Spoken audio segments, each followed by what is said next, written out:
In some ways, the Winnipeg Jets are kind of a little bit like the Toronto Maple Leafs.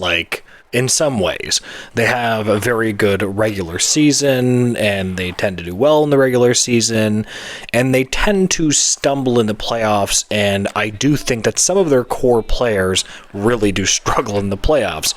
One of them is, for example, Connor Hellebuyck. I think, for example, if Connor Hellebuyck had a much better playoffs, I don't think it's really hard to say the Winnipeg Jets would have done better, and obviously Jets fans are just hoping that he can improve on that, hopefully. But one thing after the season is done that I found very interesting is it didn't seem like the Winnipeg Jets were, at least make it as big of a priority to see if they can re-sign Nikolai Ehlers. And maybe that is because that is just the way that Nikolai Ehlers is talking. Essentially, the way he's talking is almost like he's moving on. Like he's talking a lot about the Winnipeg Jets in the past tense. Now, I'm not really sure if you think that's a good thing.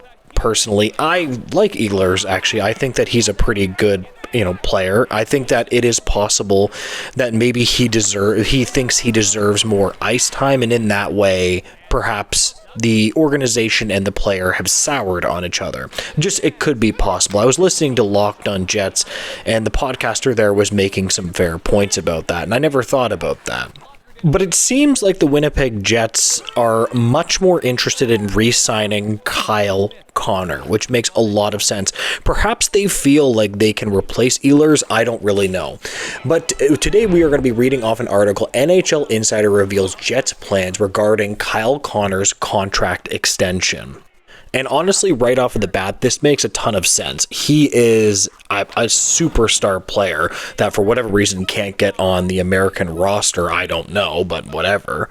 The article continues. NHL insider Murat Ates has revealed how the Jets intend to proceed with Kyle Connor's extension this summer, and they want it to be a priority for the organization. After a good season, the Winnipeg Jets fell short during the playoffs with a second-round defeat. Kevin Sheldayoff will now turn his attention to construction the 25-26 roster. And down here we have AFP Analytics. Now, I actually like their contract projections because it can give you an idea of what the players are probably going to get. Now, they have Kyle Connor at 8 years, $12 million, and 11.54% of the cap. I don't know if that sounds fair to you. I wonder if he might try to go to unrestricted free agency as well to see if he can get a little more.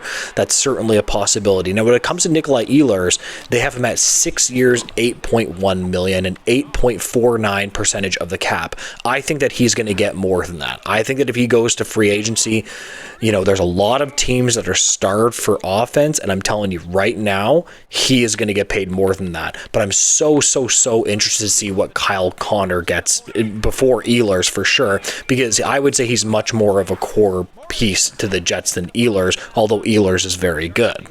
And the insider tweeted out here, Kyle Connor is eligible for a contract extension as soon as July 1st. I fully expect to be a massive priority for the Jets. Connor says his philosophy has always been that those things take care of themselves. The new dad also says things are different now, and it's, quote, not just for me. That's interesting. I don't know what to take from that. What is your opinion on that tweet or what he said there? I hope he does stay with the Jets because the Jets have been a pretty competitive team. I think that the Winnipeg Jets do need to make a little bit of tweaks, but I still think that he should stay with the Jets. I mean, this is a player that scored 41 goals, 97 points. I mean, he is a straight up superstar. But it depends. I think that this is going to surprise some people. If Kyle Connor goes to unrestricted free agency, I'm telling you right now, he's going to get a lot more than you think. I'm really interested to see what Mitch Marner gets this offseason, because if he can get, let's say, 13 or 14, is it really that unreasonable that Kyle Connor can't get that? Then he has to talk about, well, what is the best place for him and his family? Remember, he is a new father. The article continues, with over $25.6 million estimated cap space, Winnipeg can sign key players and perhaps add newcomers. Appleton and Tanev want to stay, and those conversations should be happening soon enough. Okay, so they can fill out their roster in that way, but I'm really I'm personally for the Jets going to be nervous for them not having Nikolai Ehlers next year, and then who exactly are they going to replace him with? Perfetti is very good, but I just think that they're going to need, I think that Ehlers in Winnipeg might be a little bit underrated.